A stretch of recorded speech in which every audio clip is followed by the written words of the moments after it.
এসো কোরআনের ছায়া তলে সমবেত হই, এসো কোরআনের ছায়া তলে সমবেত হই, এসো আল্লাহ রাসূলের অনুগত হই, এসো কোরআনের ছায়া তলে সমবেত হই, এসো কোরআনের ছায়া তলে সমবেত হই।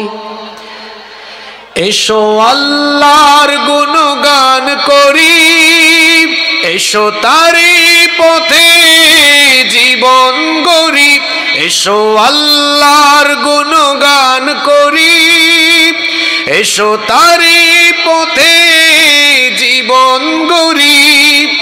আল্লাহর নাম নিলে তাতে যদি সুখ মিলে, আল্লাহর নাম নিলে তাতে যদি সুখ মিলে, কেন সেই নাম থেকে দূরে সরে রই, কেন সেই নাম থেকে দূরে সরে রই।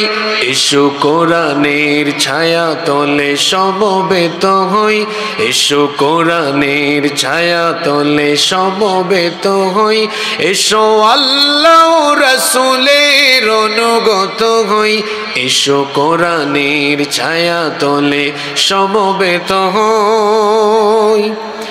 এই কোরআনের ছায়া তলে এসে কত লোক প্রাণ দিল হেসে, এই কোরআনের ছায়া তলে এসে কত লোক প্রাণ দিল হেসে। কোরআনের ছায়া তলে সোজা পথ যদি মিলে, কোরআনের ছায়া তলে সোজা পথ যদি মিলে, কেন সেই পথ ছেড়ে ভুল পথে রই, কেন সেই পথ ছেড়ে ভুল পথে রই। এসো কোরআনের ছায়া তলে সমবেত হই, এসো কোরআনের ছায়া তলে সমবেত হই, এসো আল্লাহ রাসূলের অনুগত হই, এসো কোরআনের ছায়া তলে সমবেত হই, এসো কোরআনের ছায়া তলে সমবেত হই।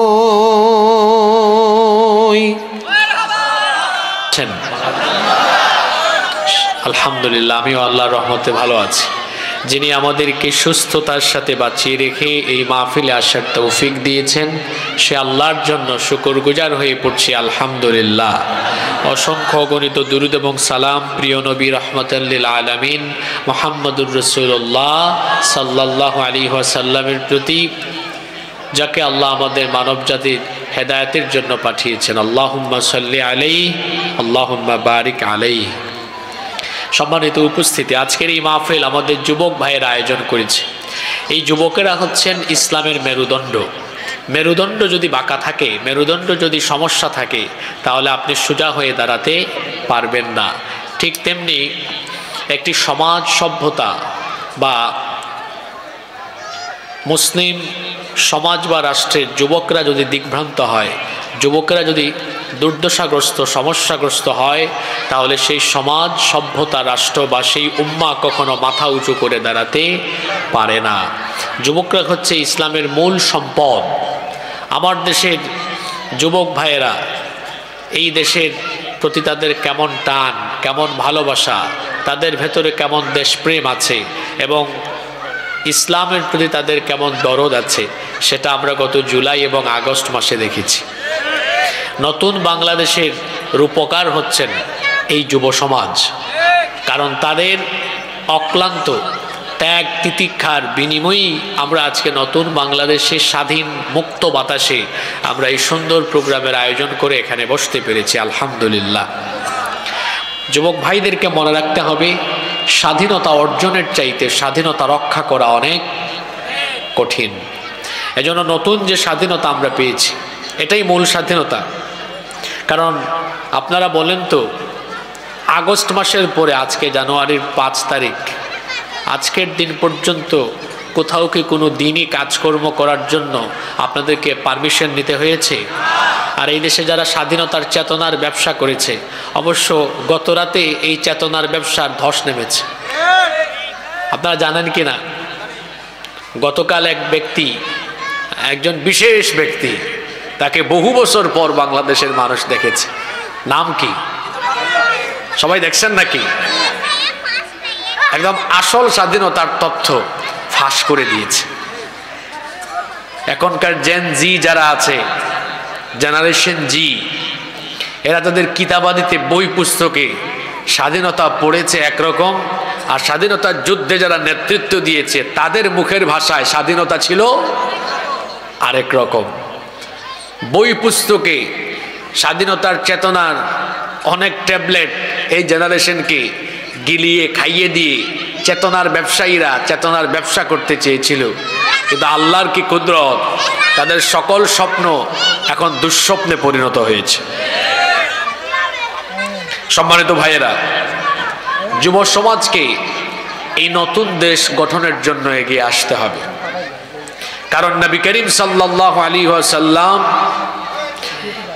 একটি সোনালী রাষ্ট্র, কোরআনের আলোকে একটি আলোকিত সমাজ, আলোকিত রাষ্ট্র গঠন করেছিলেন। আর নবী করিম সাল্লাল্লাহু আলাইহি ওয়াসাল্লামকে এই ক্ষেত্রে যারা সবচেয়ে বেশি সহযোগিতা করেছিল তারা হচ্ছেন তরুণ এবং যুবক। আমার প্রিয় যুবক ভাইদেরকে বলবো, এই নতুন বাংলাদেশের যে স্বাধীনতা আমরা পেয়েছি এটা আসল স্বাধীনতা। কারণ এখানে মুক্ত বাতাসে নিজের স্বাধীন মতামত পেশ করা যায়, যেটা আগে যেত না। আগে কি যেত না। তো এই স্বাধীন দেশ গঠনের জন্য এখন আপনাদেরকে এগিয়ে আসতে হবে, আপনাদেরকে দায়িত্ব নিতে হবে। এই দেশকে প্রকৃত স্বাধীনতার এবং প্রকৃত সার্বভৌমত্বপূর্ণ একটি আলোকিত বাংলাদেশ হিসাবে গঠন করার জন্য এবার এই বাংলাদেশকে আল্লাহর দ্বীনের আলোকে, কোরআনের আলোকে, ইসলামের আলোকে গঠন করার জন্য যুবক ভাইদেরকে এগিয়ে আসতে হবে। আমরা ৭১ সাল থেকে নিয়ে ২০২৫ পর্যন্ত এই ৫৪ বছরে আমরা বিভিন্ন রকমের শাসন ব্যবস্থা দেখেছি এবং এই শাসন ব্যবস্থার আলোকে বাংলাদেশ পরিচালিত হয়েছে। আমরা আমাদের কাঙ্ক্ষিত বাংলাদেশ পাইনি। এখন আমরা তো পরিবারতন্ত্র দেখলাম, নেতা নেতৃতন্ত্র দেখলাম, গণতন্ত্র দেখলাম, সবই দেখলাম, বাকি আছে কোরআনতন্ত্র, ইসলামতন্ত্র। এটার স্বাদও একবার নেওয়া দরকার আছে না নাই? এখন এটার স্বাদ নেওয়ার আগে বোঝা দরকার এখানে মজা কেমন। ইসলামী শাসন ব্যবস্থা থাকলে আমাদের জন্য উপকার না অপকার, কল্যাণ না অকল্যাণ, এটা আগে আমাদের বোঝা দরকার। এমনকি এই দেশে যারা অমুসলিম আছেন তাদের সামনেও কোরআনের, ইসলামের এই সৌন্দর্য যদি আমরা তুলে ধরতে পারি, মনে রাখতে হবে গলাবাজি, চাপাবাজি আর মিছিল স্লোগান দিয়ে ইসলাম কায়েম করা যাবে না। বরং কোরআন আর ইসলামের সৌন্দর্য আমরা মানুষের সামনে তুলে ধরতে পারলে মানুষই ইসলামী শাসন ব্যবস্থার জন্য মাতোয়ারা হয়ে যাবে। আজকে আমি আপনাদের সামনে ইসলামী শাসন ব্যবস্থার প্রয়োজনীয়তার উপরে 10টি পয়েন্ট তুলে ধরব। আপনারা আমাকে সময় দিবেন তো? কেন আমাদের দেশে ইসলামী শাসন দরকার? ইসলামী শাসন যদি আমরা পাই তাহলে আমাদের উপকার না অপকার, লাভ না ক্ষতি। মানুষ তো ক্ষতি চায় না, ঠিক না? সবাই লাভ চায়। দেখি আমাদের জন্য লাভ আছে কিনা। যদি লাভ হয় তাহলে দল মত নির্বিশেষে আমরা সবাই মিলে ইসলামী শাসন ব্যবস্থার জন্য ঐক্যবদ্ধ হয়ে যাব ইনশাআল্লাহ। কয়টা পয়েন্ট বলবো?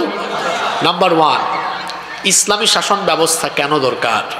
এর প্রথম কারণ হলো মানুষের তৈরি করা আইন এগুলো ত্রুটি, বিচ্যুতি, জটিলতা, দুর্বলতা যুক্ত। কিন্তু আল্লাহর দেওয়া আইনে কোনো ত্রুটি নাই, কোনো বিচ্যুতি নাই, কোনো দুর্বলতা নাই, কোনো জটিলতাও নাই। আমরা মানুষ, ওই যে বলা হয় মানুষ মাত্রই ভুল, মানুষ ভুল করতে পারে, কিন্তু আল্লাহ কি কোনো ভুল করেন? নাউযু বিল্লাহি মিন যালিক। আমার আল্লাহ ভুল করেন না, তিনি কিছু ভুলেও যান না। এজন্য রব্বুল আলামিন কোরআনে কারীমের 20 নম্বর সূরা, সূরা তাহা এর 52 নম্বর আয়াতের শেষাংশে বলছেন, লা ইয়াযিল্লু রাব্বি ওয়া লা ইয়ানসা। আমার রব ভুল করেন না, তিনি কখনো পথ ভুলে যান না, পথ হারা হয়েও যান না, তিনি কোনো ভুলও করেন না।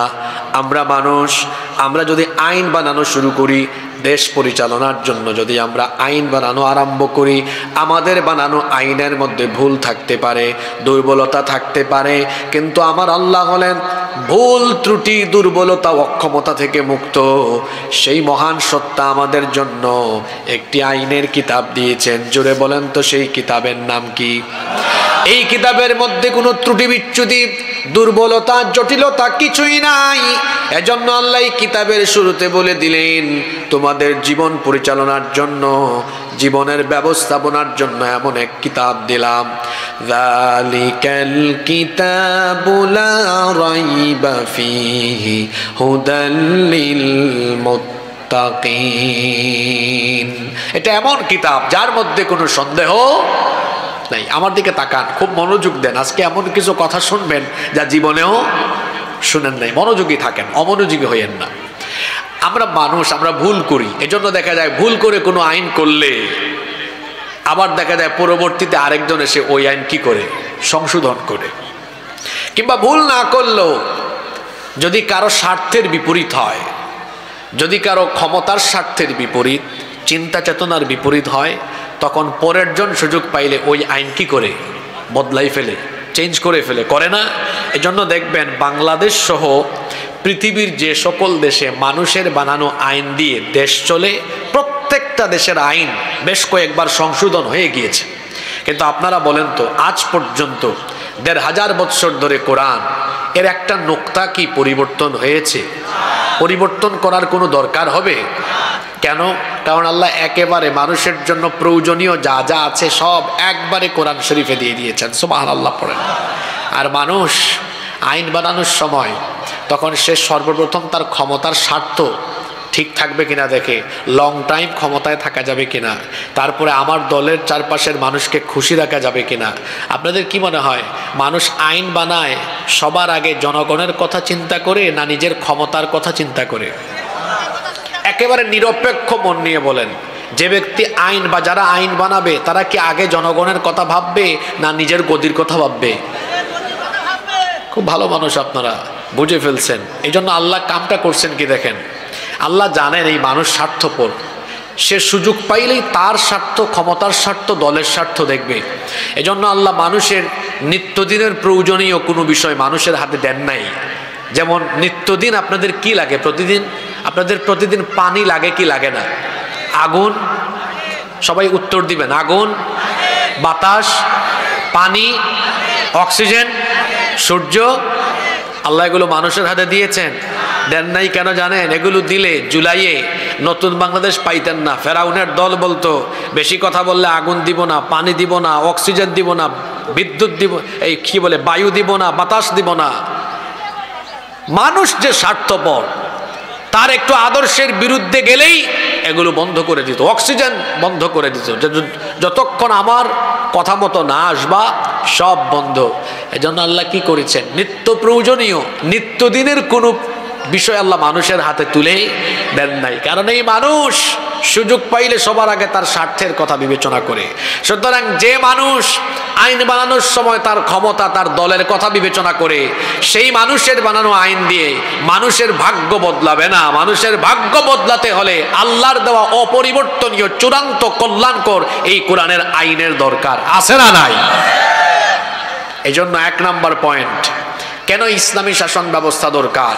কারণ ইসলামী শাসন ব্যবস্থার জন্য যে আইন দেওয়া হয়েছে এখানে কোনো ত্রুটি বিচ্যুতি নাই, দুর্বলতা নাই, জটিলতা নাই। কিন্তু মানুষের বানানো আইনে ত্রুটিও আছে, জটিলতাও আছে, দুর্বলতাও আছে। আজকে ইউনূস সাহেব সংস্কার করবেন, আগামীকাল আরেকজন এসে সংস্কার করবে। ৭১ থেকে তো এই পর্যন্ত সংস্কার কম হয় নাই। কিন্তু যদি শাসন ব্যবস্থায় কোরআন থাকতো, ব্যক্তি পরিবর্তন হতো, আইনের কোনো পরিবর্তন হতো, তাহলে বলেন এই অপরিবর্তনীয় মানবতার জন্য কল্যাণকরী আইনের দরকার আছে না নাই? নাম্বার 2, কেন ইসলামী শাসন ব্যবস্থা দরকার? ইসলামী শাসন ব্যবস্থা থাকলে পরে, না থাকলে পরে কোরআনের বহু আইন কিতাবের পৃষ্ঠার মধ্যে বন্দী থাকবে, এগুলার কোনো বাস্তবায়ন হবে না। যেমন ওয়াস-সারিকু ওয়াস-সারিকাতু ফাকতাউ আইদিয়াহুমা, চোর সে যদি পুরুষ হয় বা নারী হয়, অপরাধ প্রমাণিত হলে ডান হাত কেটে দাও। এখন আপনারা আমাকে বলেন তো, যদি ইসলামী সরকার না থাকে তাহলে কোরআনের এই আয়াত এর কি কোনোদিন বাস্তবায়ন হবে? তাহলে এই আয়াত কিসের মধ্যে বন্দী? কোরআনের মধ্যে বন্দী, বাস্তবায়ন আর হবে না। এরকম কি একটা দুইটা আয়াত না, শত শত হাজার হাজার আয়াত বন্দী থাকবে কোরআনের ভেতরে যদি ইসলামী রাষ্ট্র ব্যবস্থা প্রতিষ্ঠিত না হয়। যেমন জিনা ব্যভিচার করলে শাস্তি কি? সূরা নূরে আছে না, অবিবাহিত হলে 80টা বেত লাগাও, 1 বছরের নির্বাসনে পাঠাও, আর বিবাহিত হলে রজম, মৃত্যুদণ্ড নিশ্চিত করো। আপনারা আমাকে বলেন, ইসলামী রাষ্ট্র, ইসলামী সরকার না থাকলে এই আয়াতগুলোর বাস্তবায়ন কি কোনোদিন হবে? তো আল্লাহ এই আয়াতগুলো কোরআনে এত ফৌজদারি, দেওয়ানি, দণ্ডবিধি, এত আইন কানুন দিয়েছেন শুধু কোরআনের ভেতরে বন্দী থাকার জন্য, না সমাজ রাষ্ট্রের প্রতিফলন ঘটানোর জন্য? তাহলে যদি ইসলামী রাষ্ট্র, ইসলামী শাসন ব্যবস্থা প্রতিষ্ঠিত না হয়, কোরআনের বহু আয়াত কিতাবের পৃষ্ঠার ভেতরে বন্দী থাকবে, বাস্তবায়ন আর হবে না। এজন্য এই আয়াতগুলোর বাস্তব সুফল পাওয়ার জন্য ইসলামী শাসন দরকার। নাম্বার 3, কেন ইসলামী শাসন ব্যবস্থা দরকার? সমাজের প্রতিটি স্তরে ন্যায় বিচার, সুবিচার নিশ্চিত করার জন্য ইসলামী শাসন ব্যবস্থা দরকার।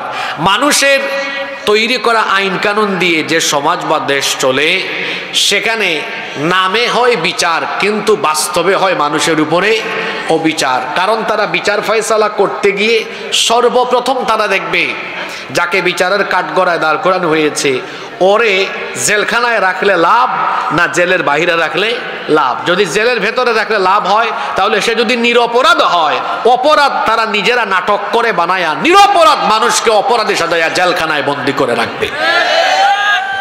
ইসলামী শাসনে কি এরকম আছে? কারণ আল্লাহ তাআলা বিচার ফয়সালার জন্য আইন তৈরি করে দিয়েছেন। রব্বুল আলামিন বলছেন, ওয়া ইযা হাকামতুম বাইনান নাসি আন তাহকুমু বিল আদল। কোরআনে কারীমের 4 নম্বর সূরা সূরাতুন নিসা এর 58 নম্বর আয়াতের মাঝখানে আল্লাহ বলেছেন, আর যখন মানুষের মধ্যে তোমরা বিচার ফয়সালা করবে তখন তোমরা ইনসাফ করবে। জুমার দিনে আপনারা সানি খুতবায় একটি আয়াত প্রায় প্রতিটি জুমায় আপনারা শোনেন, সূরা নাহালের 90 নম্বর আয়াতে আল্লাহ বলেছেন, যারা পারেন আমার সাথে বলেন, ইন্নাল্লাহা ইয়া'মুরু বিল আদলি ওয়াল ইহসান।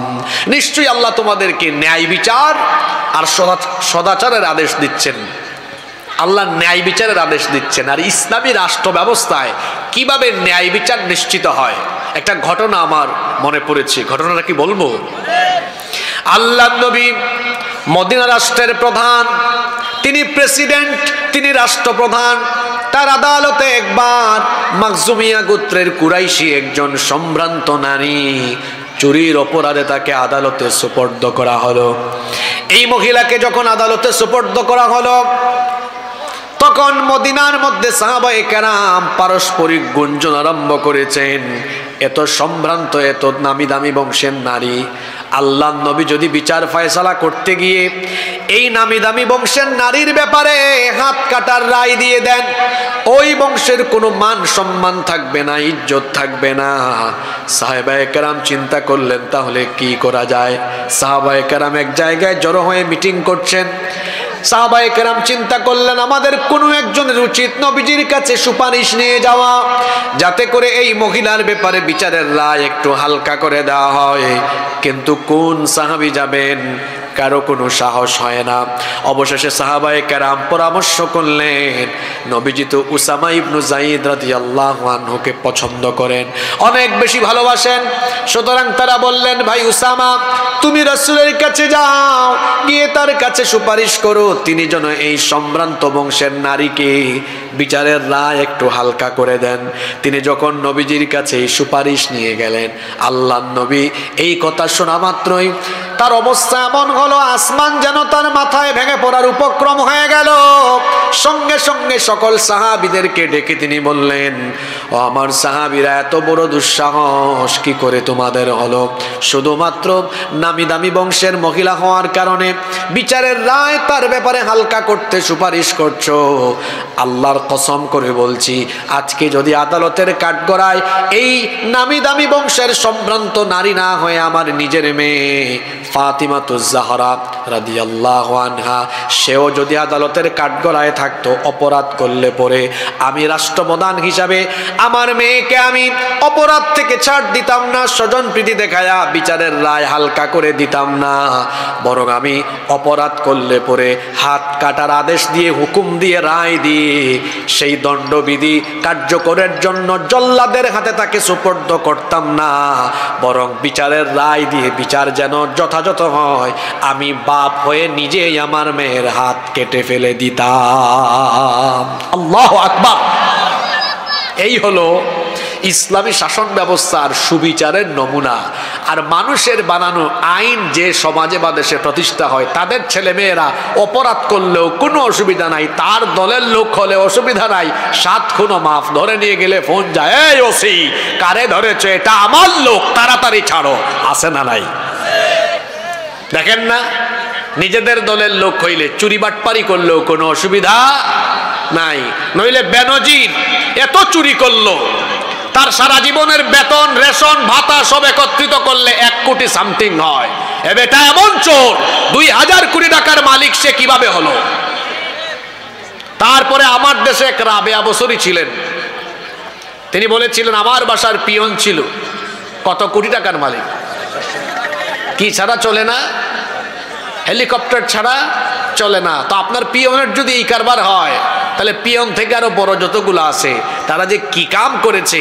প্রথম আলো সহ আরো বিভিন্ন পত্রিকা রিপোর্ট করেছে এদের চুরির ব্যাপারে। বাংলাদেশে বর্তমানে এই জাতির ঘাড়ে যত টাকা ঋণের বোঝা চাপিয়ে দেওয়া হয়েছে, তার চেয়ে বেশি পরিমাণ টাকা চুরি করে বিদেশে পাচার করা হয়েছে।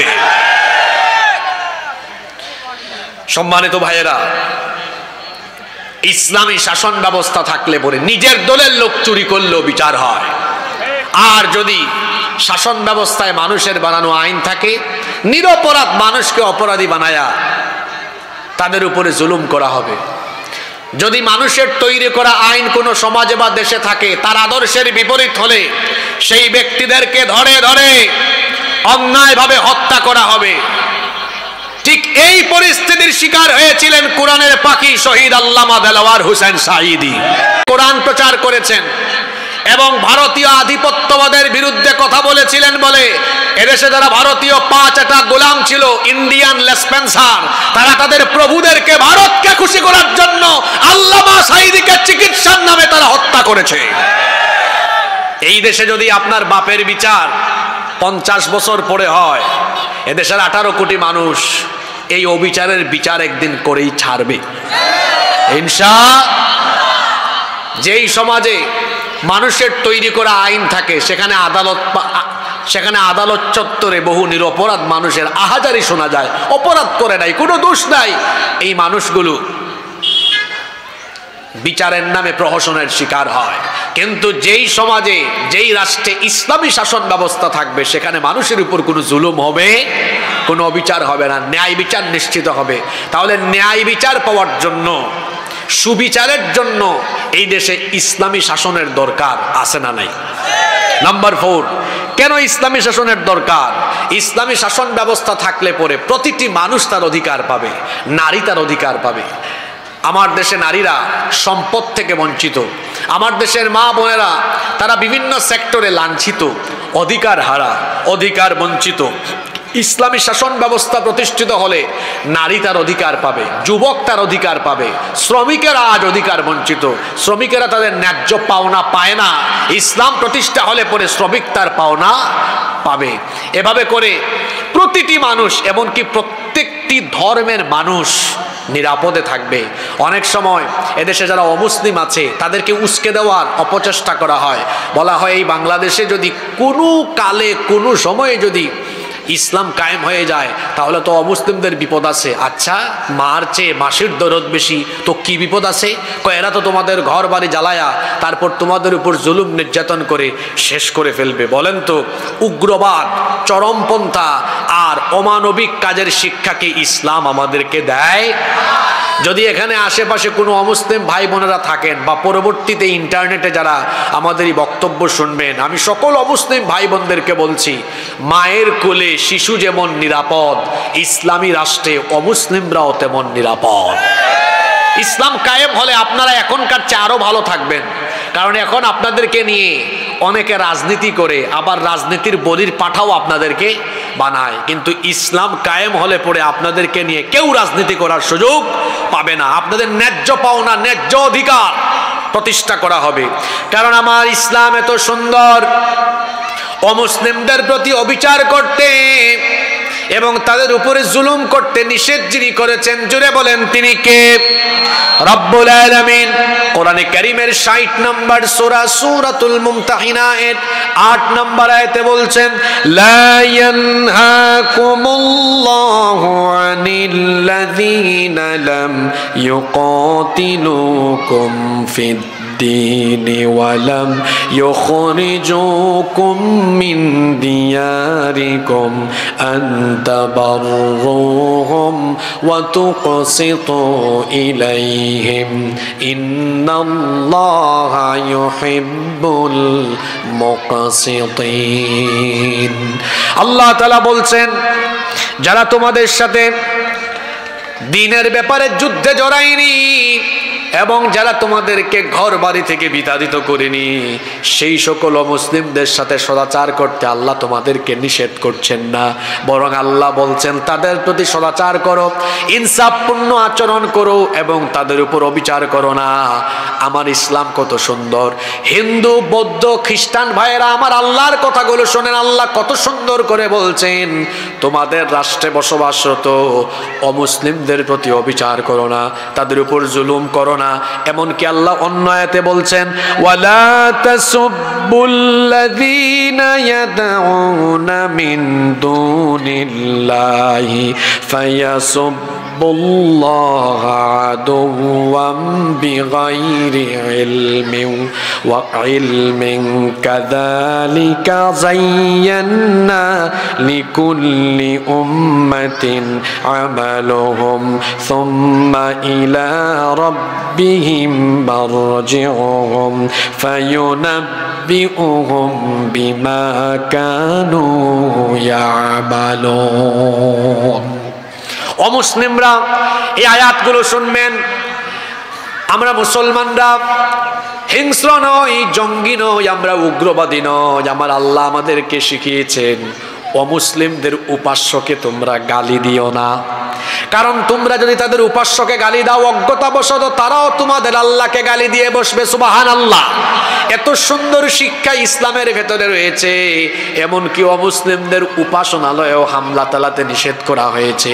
আল্লাহর নবী যখন সাহাবীদেরকে কোনো যুদ্ধে পাঠাতেন তখন তিনি বিশেষভাবে সাহাবীদেরকে বলতেন, নারীদের উপরে, শিশুদের উপরে, বয়স্কদের গায়ে হাত তুলো না, এমনকি উপাসনালয়ে তোমরা হামলা চালায়ও না। আল্লাহর নবী নিষেধ করে দিয়েছেন অমুসলিমদের উপাসনালয়ে হামলা করো না। আল্লাহ নিষেধ করে দিয়েছেন অমুসলিমদের উপাস্যকে গালি দিও না। আল্লাহ নিষেধ করেছেন অমুসলিমদের সাথে বেইনসাফপূর্ণ আচরণ করো না।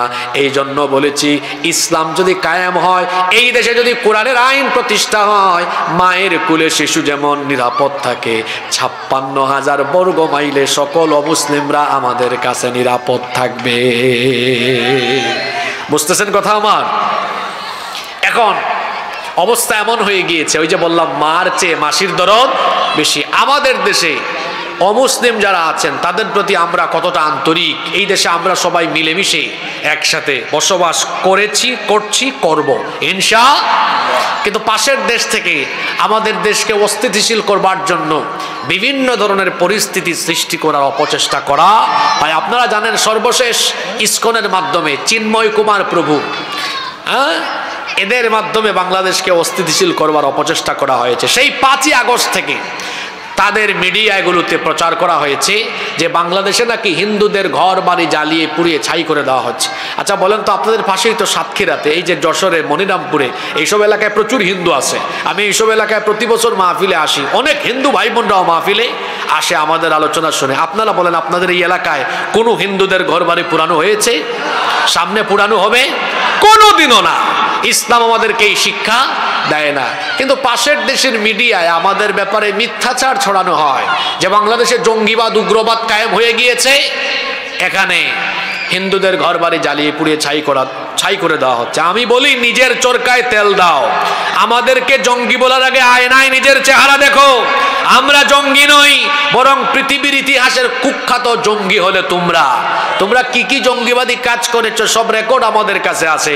বাংলাদেশে তো আমরা কোনো মন্দির দখল করে মসজিদ কোনোদিন বানাইনি, সামনে বানাবো না।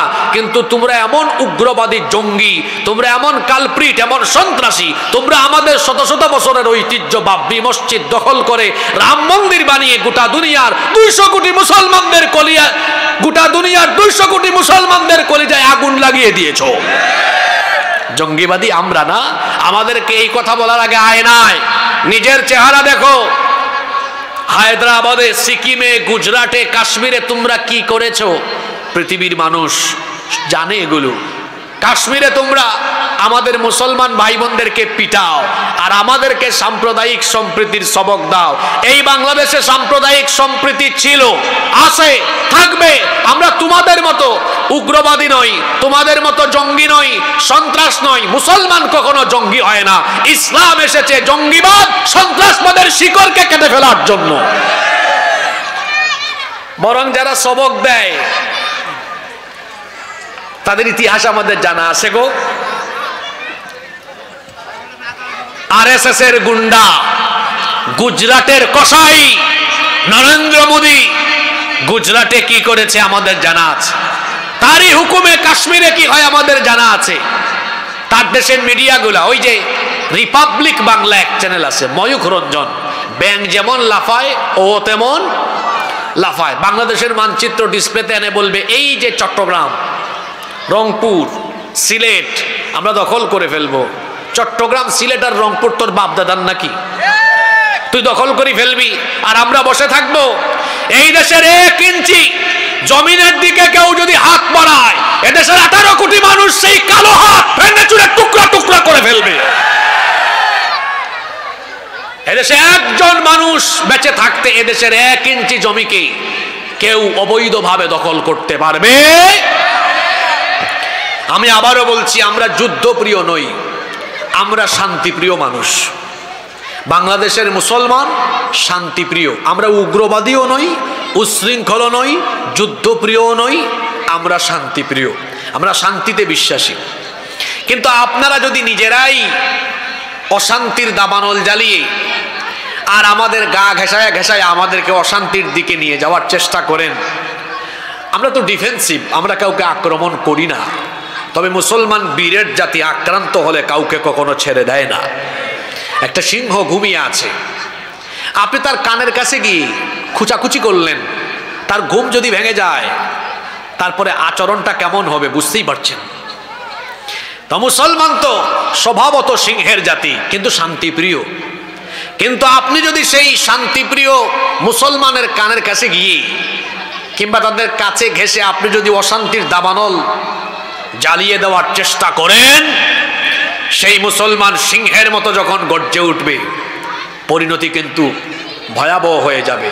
এমনিতেই রসুলের হাদিস আমাদের মাথায় আছে। যুবকদেরকে বলছি, যুবক ভাইয়েরা মনোযোগ আছে। 1500 বছর আগে রসুল কি বলেছেন শুনেন। এটি নাসাই এবং তিরমিজি শরীফের হাদিস। বর্ণনাকারী সাহাবী হচ্ছেন থাউবান রাদিয়াল্লাহু আনহু।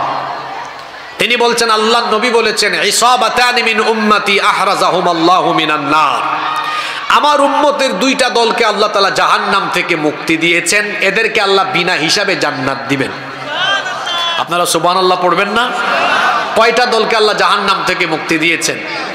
জোরে বলতে হবে, কয়টা? একটা দল হলো, রসুল বলেছেন, ইসাবাতুন তাগজুল হিন্দ।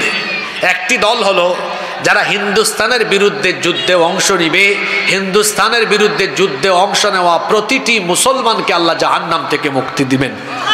দেখি মনোযোগ কেমন ছিল, যুদ্ধে শহীদ হওয়া না অংশ নেওয়া? জোরে বলেন। তাহলে এটা ১৫০০ বছর আগের হাদিস। রসুল বলেছেন হিন্দুস্তানের বিরুদ্ধে যুদ্ধে যারা অংশ নিবে, এই হাদিস কি বার্তা দেয়? তাহলে হিন্দুস্তানিদের সাথে মুসলমানদের একটা যুদ্ধ হবে, এটা ১৫০০ বছর আগে বলেছেন মুহাম্মদুর রাসূলুল্লাহ সাল্লাল্লাহু আলাইহি ওয়াসাল্লাম, যেটাকে বলা হয় গাজওয়াতুল হিন্দ। এখন আমরা তো আর যুদ্ধে ঝাঁপিয়ে পড়ার জন্য পাগল পারা হয়ে যায়নি। আমি আগেই বলেছি মুসলমান যুদ্ধপ্রিয় না, মুসলমান হলো শান্তিপ্রিয়। আপনি যদি নিজেই যুদ্ধ বাঁধিয়ে দেন, আপনি কি মনে করেন আমরা বসে থাকবো? ওই রসুলের গাজওয়াতুল হিন্দের চেতনার হাদিস আমাদের মাথায় আছে। আমরা জানি এই পবিত্র যুদ্ধে অংশ নিলে জাহান্নামের আগুন আল্লাহ আমাদের জন্য মাফ করে দিবেন। সুতরাং আপনি নিজে থেকেই যদি যুদ্ধের দাবানল ছড়িয়ে দেন, এদেশের যুবক যুবতী, তরুণ তরুণী, আবাল বৃদ্ধ বনিতা গাজওয়াতুল হিন্দের চেতনা নিয়ে যখন নেমে যাবে, ইউনূস সাহেব বলেছেন 7 সিস্টারের কথা, আর আমি বলছি আমার দেশের মানচিত্রের উপরে কুনজর দিলে ভারতের মানচিত্র টুকরা টুকরা হয়ে গিয়ে দিল্লিতে কালেমার পতাকা আবার উড়াইয়া দেওয়া হবে। সুতরাং গুজরাটের কসাই, আরএসএস এর গুন্ডা নরেন্দ্র মোদীকে সাবধান করছি, নিজের চরকায় তেল দাও। বিবিসি বলছে তোমার দেশের ৬০ কোটি মানুষ এখনো স্বাস্থ্যসম্মত পায়খানা ব্যবহার করতে পারে না। মানুষকে আগে টয়লেট উপহার দাও, আগে মানুষকে টয়লেটে পাঠাও। আমি নিজে ভারতে ৫-৬ বার গিয়েছি, যদিও গত ৫-৬ বছর ধরে যাই না। আমাকে সর্বশেষ ২০১৯ সালে নেতাজি সুভাষচন্দ্র বসু আন্তর্জাতিক বিমানবন্দরে প্রায় ২-৩ ঘন্টা আমাকে অন্যায়ভাবে আটকে রেখেছে। এরপর থেকে আমি আর ভারতে যাই না। অনেকে বলে ভারতে আমি মাহফিলে যাই না কেন? এই কারণে যাই না, ২-৩ ঘন্টা আমাকে আটক করে রেখেছে, অনেক হ্যারেস করেছিল। তো আমি বহুবার গিয়েছি ভারতে, ওদের স্বাস্থ্যসম্মত টয়লেট নাই। অনেক জায়গায় আমি দাওয়াতি সফরেও গিয়েছি, মানুষ খোলা জায়গায় পায়খানা করে। নিজের চরকায় তেল দাও, নিজের দেশের মানুষের প্রতি মনোযোগী হও। আমার দেশে হিন্দু মুসলিম বৌদ্ধ খ্রিস্টান সবাই মিলেমিশে আমরা সম্প্রীতির সাথে আছি। এদেশে ইসলাম যদি কায়েম হয়, ও মুসলিমরা আরো আরামে থাকবে, তোমাদের জন্য জ্বলাপুরা অত বেশি না হয়। সম্মানিত ভাইয়েরা, বলছিলাম ইসলাম কায়েম হলে অমুসলিমরাও এরা কি দুঃখে থাকবে না সুখে থাকবে? তাহলে সকল ধর্ম বর্ণের মানুষের অধিকারের জন্য মানুষের শাসন ব্যবস্থা দরকার না ইসলামী শাসন ব্যবস্থা দরকার? নাম্বার 5, কষ্ট হচ্ছে নাকি আপনাদের? 5 নাম্বার, ইসলামী শাসন ব্যবস্থা এজন্য দরকার। ইসলামী শাসন ব্যবস্থা থাকলে সকল মতের মানুষ মত প্রকাশের এবং সকল ধর্মের মানুষ ধর্ম পালনেরও সুযোগ পাবে। আমরা দেখেছি ধর্ম নিরপেক্ষ মতবাদের কথা বলে দেখা গিয়েছে শুধুমাত্র মুসলমানদেরকে অবাধ ধর্ম চর্চার পথে বিভিন্ন কায়দায় বাধা বিঘ্নতা সৃষ্টি করা হয়েছে। আপনারা দেখেছেন গত 15 বছর হিন্দুরা তাদের পূজা অর্চনা করেছে অনেক সেফটি সিকিউরিটির সাথে। তারা করুক, এটা রাষ্ট্রের দায়িত্ব তাদেরকে এই ব্যবস্থা করে দেওয়া। কিন্তু তারা যদি এই সুযোগ পায়, মুসলমান এই সুযোগ পায় না কেন? আপনারা দেখেছেন এক একটা মাহফিলের আয়োজন করতে গিয়ে মানুষ কত বাধার সম্মুখীন হয়েছে, এমনকি মাহফিলের আয়োজক হয়েছে এই অপরাধে অন্যায়ভাবে জেলে বন্দী করেও রাখা হয়েছে। এরকম হয় নাই? তাহলে এইটা কি মত এবং অবাধ ধর্ম পালনের সুযোগ দেওয়া হলো? দেওয়া তো হলো না। কিন্তু ইসলাম যদি প্রতিষ্ঠিত হয়, সব ধর্মের মানুষ তার ধর্ম পালন করবে। কারণ আল্লাহ তো বলেছেন লা ইকরাহা ফিদ্দিন, ধর্মের ব্যাপারে কোনো জোর জবরদস্তি নাই। লাকুম দীনুকুম ওয়ালিয়া দিন। যদিও আমাদের দেশে ধর্ম নিরপেক্ষ মতবাদীরা এই আয়াতের অপব্যাখ্যা করেছে। আমার দেশের এক রাবেয়া বসরি ছিলেন, তিনি একবার বলেছিলেন যে বুখারী শরীফে আছে লাকুম দীনুকুম ওয়ালিয়া দিন। এটা কি বুখারী শরীফে? জোরে বলেন, এটা কি বুখারী শরীফে? এটা কোথায়?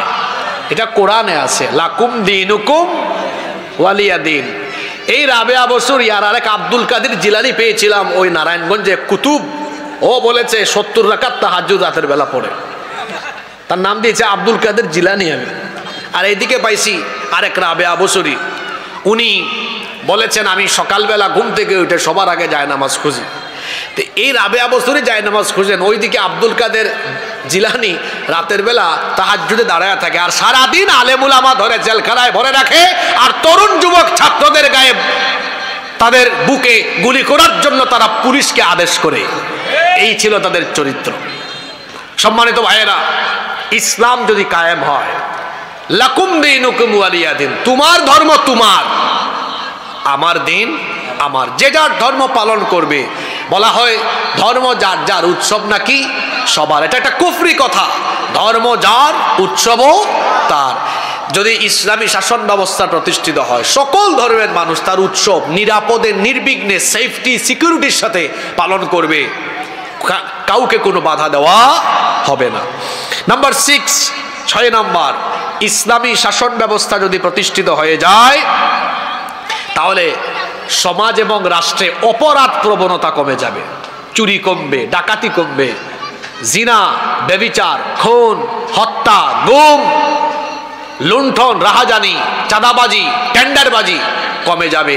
কারণ এগুলোর বিচার যখন আল্লাহর কোরআন দিয়ে করা হবে, তখন অপরাধ আর সমাজে থাকবে না ইনশাআল্লাহ। আপনারা আমার দিকে তাকান, বলেন তো, এই যে চুরির শাস্তি মানুষ আইন বানায়া, মনে করেন একটা চোরকে এলাকায় ধরছেন, আপনাদের এলাকার নাম কি আন্দুলিয়া, তাই না? আজকে ধরলেন চোর, তাকে আপনারা থানায় সুপর্দ করলেন, থানা তাকে কোর্টে চালান করলো। তো এই চোর যদি 2-4 মাস 1-2 বছর জেলখানা থাকে, এরপরে যদি জামিন নিয়ে বের হয়, বেশিরভাগ ক্ষেত্রে আপনারা বলেন, আমি বলবো না, বেশিরভাগ ক্ষেত্রে বলেন তো, চোর ডাকাতরা জেল থেকে বের হয়ে চুরি ছেড়ে দেয় না আরো প্রমোশন দেয়? হ্যাঁ, বরং অনেককে দেখা যায় আদালত চত্বরে হাত নাড়ায়, আমি আসতেছি, আসলে দেখাই দিব। ডাকাতি কমে না, ডাকাতি বাড়ে। জিনা বদমাইশি কমে না, আরো বাড়ে। আপনি একটা চুরির বিচার কোরআন দিয়ে করেন তো, একজন চোরের হাত কেটে দেন, এই বিচার দেখে সবগুলা ছেঁচড়া চোর তারের মতো সোজা হয়ে যাবে। একটা ডাকাতির বিচার, একটা জিনার বিচার, ধর্ষণের বিচার কোরআন দিয়ে করে দেখেন, যারা অপরাধী আছে সোজা হয়ে যাবে। তাহলে বলেন, কোরআন দিয়ে বিচার করলে সমাজ থেকে দিন দিন অন্যায় কমবে না বাড়বে? জোরে বলেন, কমবে না বাড়বে? আপনারা কি চান না এই সমাজ থেকে, এই দেশ থেকে অন্যায় অপরাধ কমে যাক? চান কি চান না? যদি চান তাহলে ইসলামী শাসনের দরকার আছে না নাই?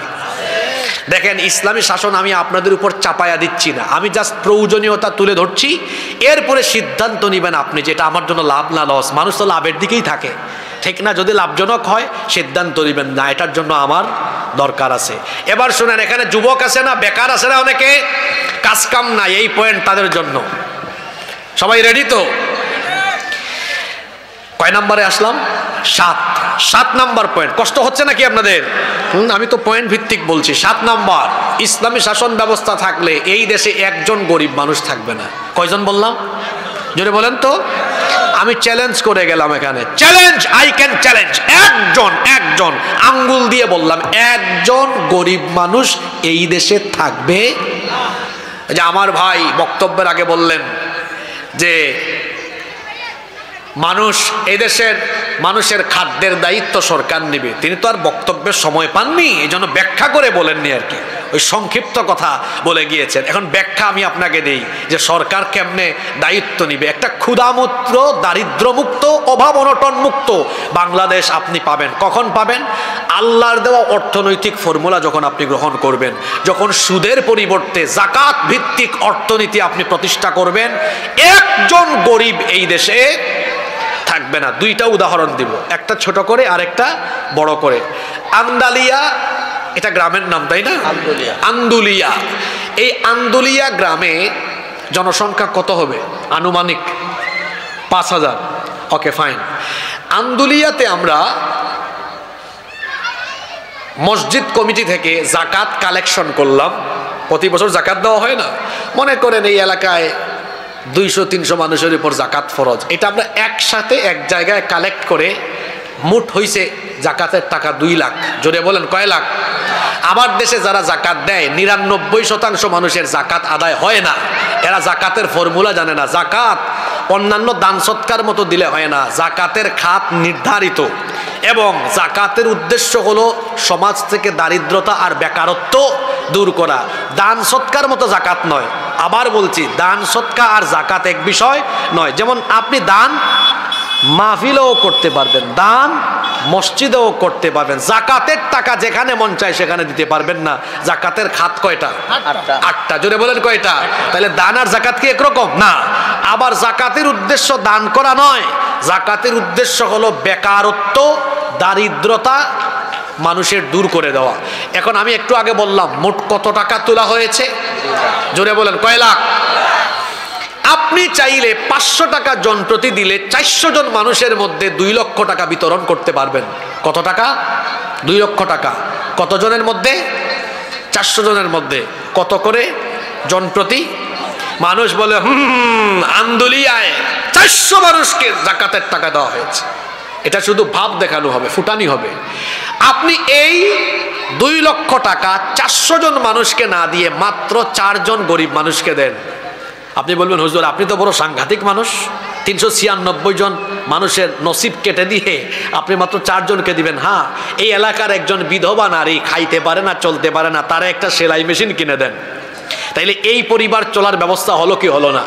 আপনি ওনারে 500 টাকা দিলে এক বেলা খাইতে পারবে বা 2 বেলা বা একদিন, কিন্তু একটা সেলাই মেশিন কিনে দেন, সারা বছর কাজ করে খেতে পারবে। সুবহানাল্লাহ পড়বেন না? আরেকজনকে একটা ওই যে ওটাকে কি বলে ভ্যান, আপনাদের এলাকায় ভ্যান আছে নাকি? একটা ভ্যান কিনে দেন, তার পরিবার চলবে। আরেকজনকে আপনি একটা হালের বলদ, 2টা হালের বলদ গরু কিনে দেন, হাল চাষ করে খাবে, ক্ষেত খামার করে খাবে। আরেকজনকে আপনি একটা টঙের দোকান অথবা একটা ওই যে কি বলে অটোরিকশা কিনে দেন। তাহলে 2 লক্ষ টাকা 4 জনকে ভাগ করে দিলাম। এই 4 জন মানুষ কি এই টাকা নিয়ে এভাবে যদি কর্ম করে খায়, আগামী বছর কি আর জাকাত খাওয়ার উপযুক্ত এরা থাকবে? জোরে বলতে হবে, থাকবে? ছোট করে দিলাম যাতে আগে মাথায় এটা ঢুকে, এবার বড় করে দিই। এই দেশে অর্থ মন্ত্রণালয় আছে, বাণিজ্য মন্ত্রণালয় আছে, বিমান মন্ত্রণালয়, স্বরাষ্ট্র মন্ত্রণালয়, পররাষ্ট্র মন্ত্রণালয় আছে। যদি ইসলামী সরকার হয় আলাদা একটা মন্ত্রণালয় হবে, সেই মন্ত্রণালয়ের নাম হবে জাকাত মন্ত্রণালয়। দেশের শীর্ষস্থানীয় ইসলামী অর্থনীতিবিদ এরা থাকবেন এই মন্ত্রণালয়ের দায়িত্বে। তারা যখন সারা দেশের মানুষের জাকাতকে সেন্ট্রালি কালেক্ট করবেন, কেন্দ্রীয়ভাবে জাকাত কালেকশন করবেন। কথার কথা একটা উদাহরণ দেই, যদিও বাংলাদেশে জাকাত যদি সুন্দরভাবে উত্তোলন করা হয়, আমার ধারণা কমপক্ষে কয়েক লক্ষ হাজার কোটি টাকা জাকাত উঠবে। আমি যদি ধরে নেই এই বছর উঠলো 1,40,000 কোটি টাকা। কত? 1 লক্ষ, হিসাবটা একটু ছোট করে দিলাম আর কি, যাতে আপনাদের বুঝতে সুবিধা হয়। 1,40,000 কোটি টাকা। তাহলে দেখেন এই বছর বাংলাদেশে বেকার 70 লক্ষ যুবককে ডেকে আনেন। কত লক্ষ যুবক? কথা বলেন না কেন? 70 লক্ষের হাতে প্রতিজনের হাতে 2 লাখ টাকা করে দেন। কত লাখ? 2 লাখ করে দিলে 1,40,000 কোটি টাকা শেষ। বলেন তো জন প্রতি 2 লক্ষ টাকা করে দেওয়া হলে এই 70 লক্ষ বেকার কি বেকার থাকবে নাকি কর্ম করে স্বাবলম্বী হতে পারবে? জোরে বলেন। এই রকম বেশি না, 5 থেকে 10 বছর যদি বেকারত্ব দূরীকরণে জাকাত ভিত্তিক অর্থনীতি এই দেশে প্রতিষ্ঠা করা যায়, চ্যালেঞ্জ করে বললাম একজন গরিব মানুষ বাংলাদেশে পাওয়া যাবে না। এখন আসেন, আমি চাপাবাজি করলাম না পৃথিবীর ইতিহাসে এমন ঘটেছিল? আলেমরা বসে আছেন, জিজ্ঞেস করেন পৃথিবীতে একজন শাসকের জামানা এমন হয়েছিল মানুষ জাকাতের টাকা নিয়ে রাস্তা রাস্তায় ঘুরছে, কোনো গরিব মানুষ পায় নাই। কার জামানা? ওমর ইবনে আব্দুল আজিজ রহমতুল্লাহি আলাইহির জামানা।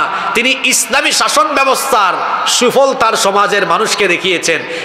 একজন মানুষকেও জাকাত দেওয়ার মতো গরিব মানুষ তার সীমানার ভেতরে পাওয়া যায় নাই। সুবহানাল্লাহ কইতে ইচ্ছে করলো না?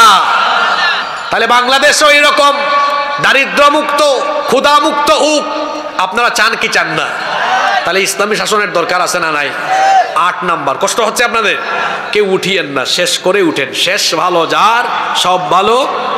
8 নাম্বার, যদি ইসলামী শাসন ব্যবস্থা কায়েম হয়, যারা রাষ্ট্রীয় দায়িত্ব থাকবে এদের ভেতরে দুনিয়ার প্রতি লোভ লালসা থাকবে না, আখেরাত পাওয়ার চিন্তা থাকবে। কারণ এরা দায়িত্বকে বোঝা মনে করবে। মানুষের তৈরি করা আইনি শাসন ব্যবস্থায় দেখা যায় সবাই আঙ্গুল ফুলে কলা গাছ হওয়ার চেষ্টা করে। সম্পদ 5 বছর আগে যা থাকে 5 বছর পরে আরো বাড়ে। কিন্তু দেখবেন ইসলামিস্ট যারা, আল্লাহকে যারা ভয় করে, এদের টাকা পয়সা বাড়ি গাড়ি করার ধান্দা থাকে না। ধান্দা থাকে কিভাবে দায়িত্বটা সঠিকভাবে পালন করে আল্লাহর কাছ থেকে জান্নাত পাবো। ঠিক না বেঠিক? ওমর ইবনে খাত্তাব রাদিয়াল্লাহু আনহু কোনো ইউনিয়ন নয়, উপজেলা নয়, কোনো দেশ নয়, অর্ধ দুনিয়া শাসন করেছেন। তার শাসন আমলে তিনি তার ঘরের ভেতরে একবার অর্ধ দুনিয়ার প্রেসিডেন্ট ওমর রাদিয়াল্লাহু আনহু মোমবাতির আলো জ্বালিয়ে কাজ করছেন। এমন সময় তার কিছু আত্মীয় স্বজন দেখা করতে এসে দরজায় নক করলেন। তিনি তাদেরকে থামিয়ে দিলেন, দাঁড় করিয়ে দিলেন। তার নিজের সামনে থাকা মোমবাতির আগুন ফু দিয়ে নিভিয়ে নতুন আর একটা মোমবাতিতে আগুন ধরালেন। তারপরে এদেরকে ভেতরে আসতে বললেন।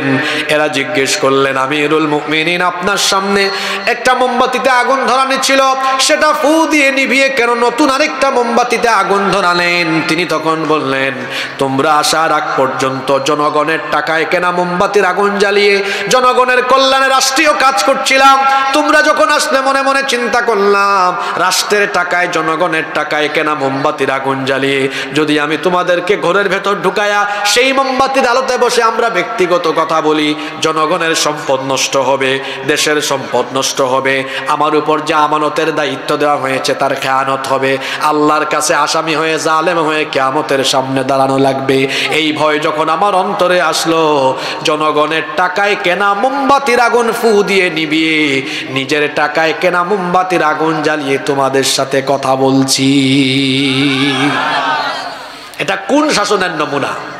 ইসলামী শাসনের নমুনা।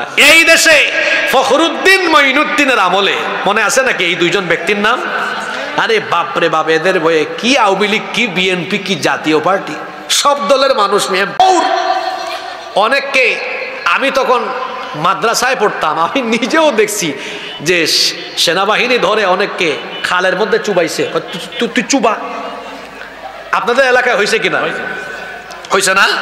অনেকের ঘর বাড়ি ভেঙে ফেলছে বুলডোজার লাগাইয়া, যারা চুরি বাটপারি করেছে ধরে নিয়েছে। কিন্তু এই দেশে দুইজন মানুষকে অন্যায়ভাবে হত্যা করা হয়েছে। গুরুত্বপূর্ণ দুইটা মন্ত্রণালয় তারা পরিচালনা করেছেন। ফখরুদ্দিন মঈনুদ্দিনের সরকারও 1 টাকার দুর্নীতি তাদের বিরুদ্ধে প্রমাণ করতে পারে নাই। আপনারা তাদের নাম জানেন না? শহীদ মাওলানা মতিউর রহমান নিজামী, শহীদ আলী আহসান মোহাম্মদ মুজাহিদ। আমি কি ভুল বলেছি? বলেন, ফখরুদ্দিন মঈনুদ্দিন ধরতে পেরেছে? 1 টাকাও আল্লাহর বান্দারা দুর্নীতি করেন নাই। যেখানে মন্ত্রী হইলেই দেখেন নাই, আমার দেশে এক ভূমি মন্ত্রী, ও জুতা পরেছে। সাইফুজ্জামান, চট্টগ্রামে তার বাড়ি, আমার বাসাও তো চট্টগ্রামে। ও জুতা ইউজ করে কত লক্ষ টাকার জানেন আপনারা? প্রায় 8 লক্ষ টাকা দামের। তার বাপের টাকা নাকি এগুলা? চোর বাটপারে ভরে গেছে দেশ। আমি বলি, এই দেশে সম্পদের অভাব নাই।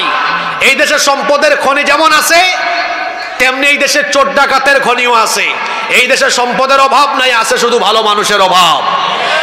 যদি এই দেশের দায়িত্ব সঠিক লোকদের হাতে তুলে দেওয়া যায়, এই দেশ এমন ভাবে চলতে থাকবে, বিশ্বের বুকে এই দেশ মাথা উঁচু করে দাঁড়াবে ইনশাআল্লাহ। মূল জায়গা চেঞ্জ করতে হবে। ড্রাইভার খারাপ থাকলে গাড়ি অ্যাক্সিডেন্ট করে, ঠিক তেমনি এই দেশ যারা চালায়, রাষ্ট্রীয় দায়িত্বে যারা থাকে, এরা চোরবাটপার হলে গোটা দেশ রসাতলে চলে যাবে। এই জন্য আল্লাহওয়ালা, পরহেজগার, কোরআনওয়ালা মানুষদেরকে সেখানে পাঠাতে হবে। রাজি আছেন তো? নাম্বার 9, সময় কমাজান হয়ে যাবে, একটু আপনারা ধৈর্য ধরেন। 9 নম্বর পয়েন্ট, কেন কোরআনের শাসনের দরকার? এজন্যই দরকার ইসলামী শাসন ব্যবস্থার। এটা হচ্ছে রসুলের সবচেয়ে বড় সুন্নাহ, রসুলের আদর্শ। তিনি শুধু মানুষকে নামাজ রোজার দাওয়াত দিতে আসেন নাই, তিনি আল্লাহর দেওয়া আইনের আলোকে, জীবন ব্যবস্থার আলোকে একটি আলোকিত রাষ্ট্র প্রতিষ্ঠা করে পৃথিবীবাসীর সামনে সেই দৃষ্টান্ত রেখে গিয়েছেন। আমার নবী কি 10 বছর মদিনার রাষ্ট্র পরিচালনা করেন নাই? যেভাবে আওয়াজ দিলেন মনে হয় সন্দেহ আছে আপনাদের। আমার নবী কি 10 বছর মদিনা চালান নাই? তা আপনারা কি রসুলুল্লাহর ইসলাম আর আপনাদের ইসলাম আলাদা করে ফেলবেন নাকি? রসুলুল্লাহর ইসলাম হলো যে কোরআন থাকবে মসজিদে, সে কোরআন থাকবে রাষ্ট্রের সর্বোচ্চ জায়গায়। আর আমাদের ইসলাম হলো কোরআন থাকবে মসজিদে, মাদ্রাসায়, ওয়াজের মঞ্চে, আর সমাজে, রাষ্ট্রে তাগুতের মতবাদ, শয়তানের মতবাদ চলবে। এটা তো রসুলের আদর্শ হতে পারে না। রসুলের আদর্শ হচ্ছে যে কোরআন থাকবে মসজিদে, মাদ্রাসায়, সেই কোরআন থাকবে পার্লামেন্টে, ঠিক কিনা? নাম্বার 10, 10 এবং সর্বশেষ, কথায় আছে শেষ ভালো যার, সব ভালো। 10 নম্বর, ইসলামী শাসন ব্যবস্থা কেন দরকার? ইসলামী শাসন ব্যবস্থা এই জন্য দরকার কারণ জমিনটা আমি বা আমার বাপ দাদা কেউ বানায় নাই। জমিনটা কার? আলা লাহুল খালকু ওয়াল আমর, সৃষ্টি যার, জমিন যার, আইনও চলবে। এই জমিন কিভাবে চলবে এটা আমি ভালো জানবো, আপনি ভালো জানবেন না আল্লাহ ভালো জানবেন। সুতরাং জেন জি, জেনারেশন জি, যাদের বিপ্লবের মুখে এই দেশ নতুন করে স্বাধীন হয়েছে, আমি সেই জেন জি এর সামনে ইসলামী শাসন ব্যবস্থার 10টি প্রয়োজনীয়তা তুলে ধরছি, আর তাদেরকে আমি সিদ্ধান্ত নেবার কথা বলছি। জেন জি যারা এখনো আন্দোলন করছে বাংলাদেশকে দুর্নীতিমুক্ত করবে, এই বাংলাদেশকে তারা আলোকিত বাংলাদেশ হিসাবে গড়ে তুলবে, আমি তাদেরকে বলবো আলোকিত বাংলাদেশ, দুর্নীতিমুক্ত বাংলাদেশ এটা মানুষের তৈরি করা আইন দিয়ে সম্ভব নয়, একমাত্র আল্লাহর দেওয়া কোরআন দিয়ে সেটা সম্ভব। তাহলে আমরা সবাই সেই কোরআনের কল্যাণমুখী, ইসলামের দ্বীনের সেই কল্যাণমুখী রাষ্ট্র গঠনের জন্য, কোরআনের শাসন ব্যবস্থা, ইসলামী শাসন ব্যবস্থার জন্য ঐক্যবদ্ধ হয়ে কাঁধে কাঁধ মিলিয়ে সবাই কাজ করতে রাজি আছে না নাই? কারা কারা রাজি নাই দেখে হাত তুলেন। মাশাআল্লাহ, মনোযোগ আছে মানুষের, সবাই রাজি আছেন তো? আল্লাহ সবাইকে কবুল করেন। কারা কারা রাজি আছেন একটু হাত তুলেন দেখি।